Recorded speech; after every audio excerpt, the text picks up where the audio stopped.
All right. Well, welcome to another edition of our Heart Driven Hustle podcast. I am your host, Candace Smiley, and I'm super stoked to be coming to you today. Those of you that follow me on the regular know that normally I have a particular backdrop in behind me. And today I'm actually coming to you from the Spark Center in Sherwood Park, Alberta. And I've got Glenn Ronald's art up here today, which I'm just super stoked about. So changing it up. But before we get too far into today, I want to say a big, huge thank you to the Divas That Care. They're the network, the host that lets us do this podcast. And I am super excited because Dr. Sarah, my guest today, actually came through that network. So it's really neat to see how the community is growing and expanding. And to be honest, Dr. Sarah, I meet the coolest people doing this kind of thing. I have always wanted to do an interview like this and just really sit and get candid with people in bite-sized chunks. And what I've found in doing these on the weekly, and for someone who's watching or listening and they want to be interviewed, because so many people have a story, right? We all have a story, or we have an idea or a concept, or sometimes a thought that we just want to discuss. And that's really the intention of why I come, is to create these platforms. I have a background in event planning, and that's why I started in event planning, was to create platforms. And of course, the world situation has kind of driven us all online, which, you know, for some of us has actually opened up the world. At least it has been for me. So I'm so grateful that you and I get to spend some time together today. For our guests listening in, I had a chance to read through the questionnaire, and I'm stoked because Dr. Sarah is a champion of causes that are near and dear to my heart. So Dr. Sarah, I would love it if you would just sort of share who you are, what you're about. I'll kind of give you the floor for a minute and let you kind of start at this conversation. I'm going to got a couple questions for you. Absolutely. And kudos to Divas That Care Network for allowing this platform. And it's an awesome opportunity, just like you said, for those of us to connect. Because you are in Alberta, Canada. I'm in Chesapeake, Virginia, but I just feel like we're girlfriends that never.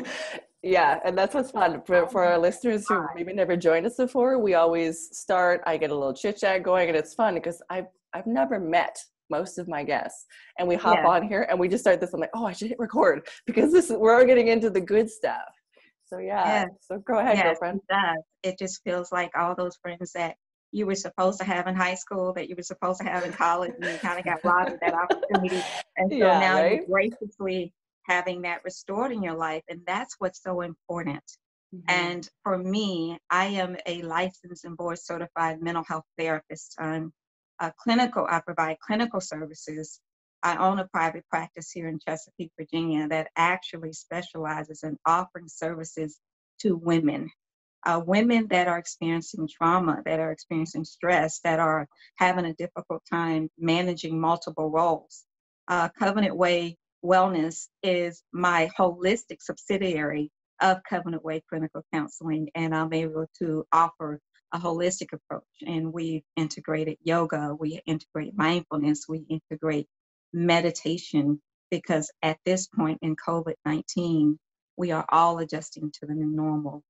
And how that came to be is I actually am a professor turned therapist. Most people don't know that. I did not originate as a therapist. Since I was a young child, I wanted to be a college professor. In third and fourth grade, people would say, what do you want to be? I want to teach college. I don't know where it came from, but it always had been a vision of mine. So I earned my PhD, and I had finished and graduated in 2010 after long years and years and years of study. And I've been teaching at a community college and at the local university. And I pretty much had that plan in life. And I had tragedy hit me. I had trauma after trauma after trauma.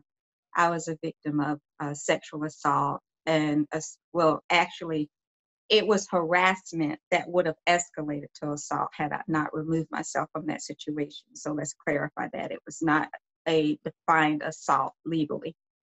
That was traumatic for me. And then trying to adjust to that. And I got a call that my mother was sick, and I lost her to pancreatic cancer.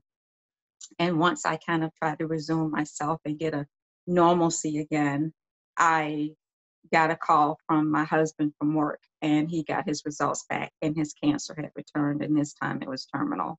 And all that happened within a 2 or 3 year time span.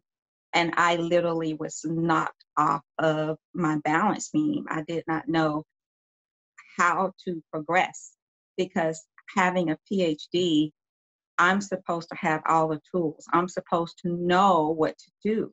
Mm-hmm. And as I knew that I needed therapy, I knew I needed a grief counselor. I knew that I needed someone to help me address my trauma, and not just the trauma from what I experienced as an adult, but just as a child growing up and being a vicarious victim to so much in my life. I knew that it was time for me to seek professional help. Mm-hmm. And here I would sit on a couch in a therapist's office, and 2, 3 different therapists did not know what to do with me just because I was sitting there and I had a PhD and I was considered a high functioning client. And I was shocked because having a doctorate did not insulate me from the human experience Mm-hmm. of grief, of trauma, of loss, anxiety, depression. I was ashamed. I felt like something was wrong with me because I had already attained all this educational status. Why am I not able to cope and handle this? And the system actually interfered with my ability to progress in my healing. So what I decided to do was to take that experience and use it to go back to school. I took a hiatus from work. I went back to school, postdoctorate, and earned the credentials to become a licensed therapist. And right out of the bat, I did not work for another company. I had other offers. I decided to open my own practice right away, and I did that with the thought in mind that this is the one place, probably maybe on the planet, who knows, that has a place for women like me that can come, that if you have a GED or you have a Juris Doctorate, you are going to find a place and you're going to find the right healing. Once I opened my practice and the doors opened, and I was presented with an opportunity to create and host a mental health awareness TV show. And Dr. Sarah After Dark was born. And it is basically a forum for individuals to come onto the TV show and talk about their experience with trauma. A lot of times these are known individuals that you would not realize had experienced something as distressing as they have. And they get to share their story and offer hope to others. Mm-hmm. And that's how I ended up on this platform with Divas That Care, because it's just another extension of all the things that I hope to do in terms of reaching as many audiences as possible and help women that are stressed out, that are overwhelmed, that are depressed, that are anxious, or maybe suffering from a mental health challenge. Mm-hmm. And I'm so glad and proud to be here to share that with you. Wow. I think our listeners are going to see that now. I was excited to host this with you today, and now I'm definitely honored to be sharing space with you after hearing your story. There's a quote, I don't remember who said it, but they say that if one woman would tell the truth about her life, the world would split open. And I remember hearing that for the first time and thinking that's so true, because we live in a world where we're just bombarded, right, with what we could be and what we should be. And I mean, so many of us, myself included, can barely scroll Instagram, right, without a constant reminder of how we're not measuring up. And that plays into those things like overwhelm and anxiety and everything else. And then you throw in everything else that we don't talk about. I am struck by the fact that you're looking for the right therapist. And I can remember instances in my own life where it was challenging because, you've gone looking for that person, and how do you find that person? Now this TV show, phenomenal. Congratulations. Thank you. I admire your courage to go out and be willing to put yourself out there, right? Because there is so much stigma and shame around some of these things when you say, I don't have it all together, right? When someone says, you look like you're happy poop in a group. And I'm like, I'm glad you think so. Because, mama's just treading water some days, right? We know how to put it on and put that plastic smile on and keep it moving. And it's not always what people see. No, and I don't think we're serving, we're certainly not serving ourselves, and we're certainly not serving, women in our communities or kids or families when we are not authentic or transparent. about what's really going on. So then I guess talk to me, because I know you've already got platforms where you're sharing this message, and I'm sensing that the people who are listening in today probably really want to hear from you. So if there's a message you love to deliver, what is that? And can we share maybe bits and pieces of that here today? Yes, the message that I want to deliver, that I'm offering, essentially a message of hope to anybody that is struggling or suffering. You're not alone. You're not different from the next person. That we all have suffering and grief and stress and trauma in our lives. It is part of the human experience.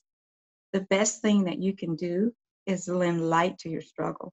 When you talk about and you voice it, when you share it, you end the darkness. That's pretty much where Dr. Sarah After Dark came from. It's about how my experience, this is me after the darkness, not saying that I have it all together, that it's all solved now and everything's great. No, it means that I can actually move forward as a therapist, as a professional, as a media personality and a public figure, and admit that I still struggle. I still wake up in the morning and have these struggles, and I still keep going, that I can still inspire somebody else. I still have that capability. So let's lend light to the struggle. Let's not hide in the darkness. That is stunning. That's absolutely stunning. I had seen what you called it, and I was curious about After the Dark. And I think, so, I wouldn't want to relate, some of the struggles I've been through, but I was also dealt with, sexual assault and some of those things. And some of those moments become defining moments in your life. And moving through them and then realizing that there's life on the other side, or losing someone you love, or having circumstances change. I mean, COVID showed us that, right? Anything, Yes. I don't know about you, but I woke up January 1st, 2020, and I had a plan for the year. I had all these plans. Like, Canada being one of them. Right? Like, okay, that's I got to Canada all right. Yeah. It's virtually. You got to Canada virtually. Hello, yeah, and I think that's one thing that COVID taught us, and certainly elements of that. I mean, a lot of us, I've had the pleasure of connecting through this. Interestingly enough, Right. at time of social distancing, I have found myself more authentically connected, especially with women, than I ever have. And I think it's because some of that rat race stopped, at least for me. And all of a sudden I had time, and I was like, oh, I have time to call a friend and be like, how are you? Right. And that's been probably one of the biggest blessings. We've all had to learn to pivot, make some adjustments. I know for many of us, that's had an impact on personal relationships, careers, plans, hopes, graduations, like you name it. This has been a year where I think a lot of us had to look in the mirror and go, okay, anything inauthentic is definitely falling away. And it was harder and harder to hide some of these things we don't want to necessarily deal with, because in the busyness, because things stopped, right? Yes. We are allowed to sit and savor the relationships that we do have, and nurture those that are close to us. And it also lended so much transparency and visibility to maybe relationships that I didn't need to have. That our lives said were so brilliantly. Yes, our lives were so crowded with so much, and we were moving at this rate and this speed, and it was basically like a drive-through relationships, drive-through social interactions, and it's your calendars are packed, and you've got all these people that you're seeing and talking to, and now you realize, that really wasn't that important. That these are the significant folks that I need to spend the time with. And I think that was the biggest lesson, that within this moment of solitude, that initially I was like, oh my God, the loneliness is going to kill me. What am I going to do? I'm a widowed parent. I'm here with 2 kids. Now, what am I going to do? I can't go anywhere, anything. And over time, I have appreciated this quiet, just quiet. I had made a post that I felt like the powers that be, the universe, had said basically, sit, heal. Mm-hmm. And I was like, yeah, it's time. And I don't know, if our listeners can relate, to any of this, but for me, I had been saying for a number of years, when I can find time, I'm going to sit and deal with some of this healing. When I have time, I'll sit and I'll really look at some of these things in my Mm-hmm. life. And right. And I think that's something we mean to do, but we get busy and there are bills to pay. I'm a single mom, well supported. I have to, say that, but there's an element of life that really presses in. And like you say, this really created space to sit in Yeah. solitude. And there have been some magic moments, for sure, for me that have come out of that, some incredibly painful ones. And I think for a lot Mm-hmm. of people, that's been the truth.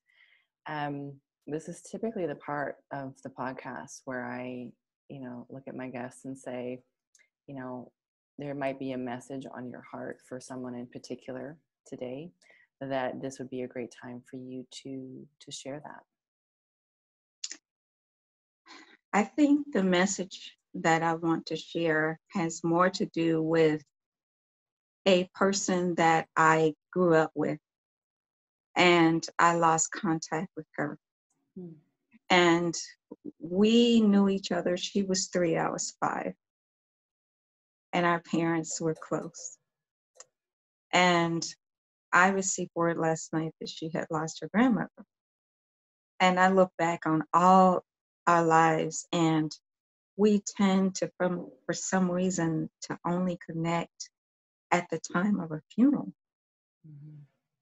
And I just wanted to send a special message to Leah and let her know that I have always loved her like a little sister. I still do. And even though she's going through some grief right now, I have vowed to not let the time go by anymore. I missed her dearly, and I look forward to us reconnecting. Wow. That's a really powerful message, Dr. Sarah. And I'm thinking myself, right, that there are people that, you connect at the family reunion, you connect at the wedding, you connect at the funeral, and then you say, we'll connect again. And then weeks go by or months go by and years go by. And then all of a Years. sudden, Yeah. right, then there you are. And people say, well, what's new? And I think, new today. Yes, there's so much. The kids are twins are 15 now. When you saw them, Wow. they were 2. There's some It's years so there. much. Yeah. Yeah, it is. Yeah. And we took very different paths in life, but that doesn't mean anything. No. I still love her like she was a little sister to me. And that's this one's hitting home for me, Dr. Sarah. Thank you for showing up so transparently. I think the biggest blessing for me in doing this podcast, started it to share stories. And I find that I'm usually the one that sits there and go, okay, I don't know about anybody else, but I got Yeah. I got so much value out of showing up today. Yeah. And so I know that there's going to be some women that want to connect and see your show and that sort of thing. Obviously, we're going to make sure that we have all of your links and that Mhm. sort of thing to connect in the box below, so you guys can scroll down, check that out. I'm guessing you probably got a website and stuff like that. Where's the best place for people if they are wanting to connect with you, for them to find you? Well, my website is simple. It's IamDrSarahWilliams.com. And that's Sarah with an H, Williams with an S. There you go. And that's my website. And of course, I'm on Instagram, like the rest of the planet. It's Dr. Sarah, DrSarah.W. That's my Instagram handle. That's awesome. And if anyone would like to connect to me that way, I am easily to be found that way by Instagram or email, which is IamDrSarahTV@gmail. Perfect. Well, I really appreciate all of that. Of course, if there's anything else you'd love to add as we wrap this up, I like to keep these short and sweet so people keep coming back for more. But I'm thinking we're going to have to do an encore of this, because this was exciting, and I'd love to see what you've got coming up as we move out and through COVID. Yes, I would love to come back again. To all those that are listening, please remember that we all are in this together. We are. Indeed, we are. And to our listeners, again, thank you for joining us today. This was a special one. Dr. Sarah, thank you so much for holding space with me today. You're so And welcome. again, thank you to our Divas That Care host platform. We appreciate this. And I know that Dr. Sarah has done another interview with a couple, at least one of our other hosts, correct? So please go and check out the divasthatcare.com, Divas That Care Network, and you can listen in on pretty much anywhere podcasts are hosted. That's where you'll find the network. Go listen, go find it, go follow along.